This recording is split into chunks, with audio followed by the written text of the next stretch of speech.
tornado that carved a 17-mile destruction on May the 20th, killing 24 people, including 7 children, in the school. So more tornadoes are forecast for today in the Midwest, and uh, I hope everyone takes care and everyone seeks shelter, and that there's no additional casualties that we've already seen during one of the worst outbreak years that we've ever had for tornadoes, especially the intensity of the tornadoes. In the religion world today, we have stories of 3 senior pastors of mega churches that are falling pastors.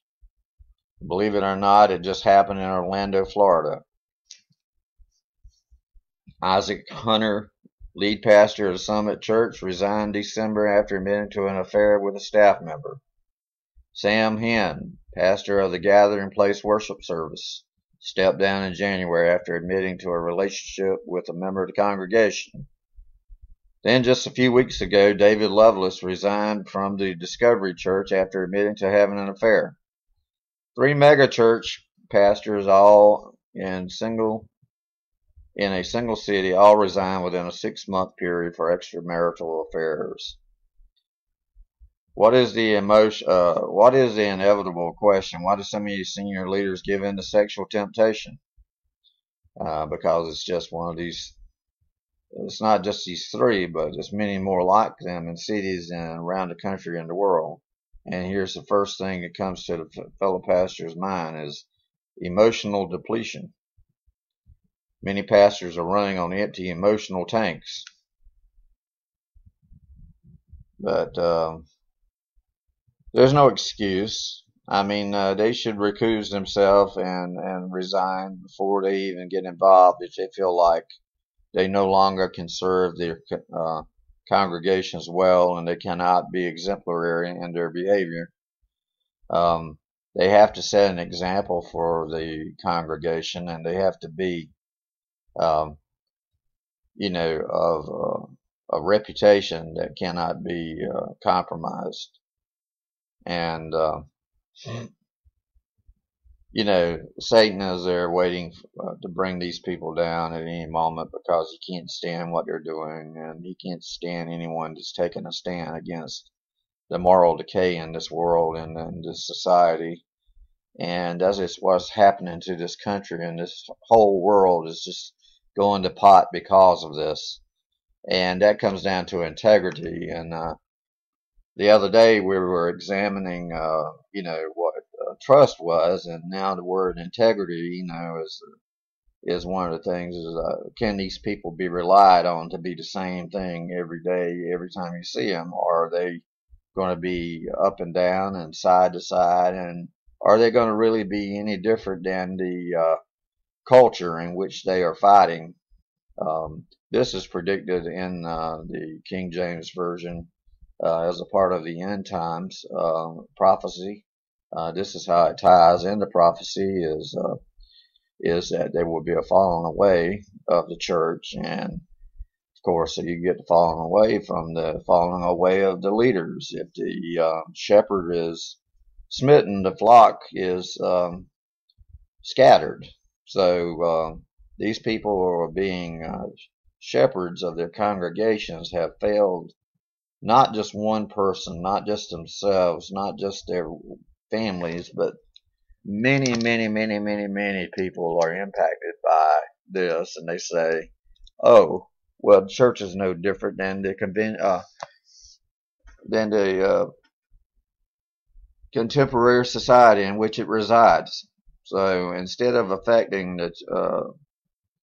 the society and being salt that hasn't lost its savor, has lost its influence, it has become salt that has lost its savor and is no longer representative of what it was intended to be.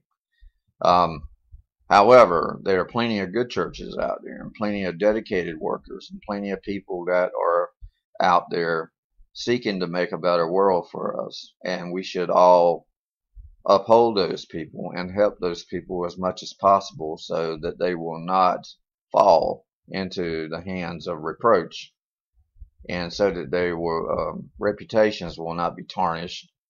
And you can take a lifetime to build a reputation, but you can lose it in just a moment. It only takes a moment. One little act, uh, uh, uh, can bring you down. It's like a match bringing a building down. It takes a long time to build a building, but only a few minutes to destroy it. So, these people need to be held up in prayer. They're humans just like we are, and they're subjected to the same things, probably even of a higher degree than we are. But eventually, they're probably tried to fail, and eventually Satan is going to throw enough at them to where they're going to be obliterated, or they're going to, if we're not holding them up and praying for these people and supporting these people, before it happens, because after it happens, it's almost impossible to get back to the same position that you were in. So it leaves a lot of people with a bitter taste in their mouth, and they feel deserted, and they feel misled, and they feel like they were under deception. So anyway, that's a sign of the last times, end times, where there's a falling away of the churches. People will have a form of godliness but deny that there is a God. People will be making churches more into social clubs than actually being what they should be, what they were set up to be in the beginning, but they lost their first love, which was Jesus Christ, and they have turned against the one in which they were supposed to be upholding. So as a result of that, the Bible says that any nation that forgets God will be turned into hell. Any people that forget God will be turned into hell. So if there's a scattering of the flock, and a lot of people will just say, I've had it, I'm giving up on it. Once you slip into apostasy and you've been enlightened and you go back into the world system, there's no more sacrifice for you. You cannot be redeemed. You can fall into apostasy and become just like the culture, and therefore, not be redeemable, according to some translations and some definitions that I've read. Of course, you have to read the Bible for yourself to be able to get an understanding of it, and I suggest that you do that. And don't just take my word for it. But anyway, that's the story for today, and that's the news for today. And we're looking forward to being with you again tomorrow, and with another episode. And I wish you a good and godly day, and hope that all is well with you, and that you will tune in again for the next episode of the Dan Beasley Show. Thank you very much, and have a good day.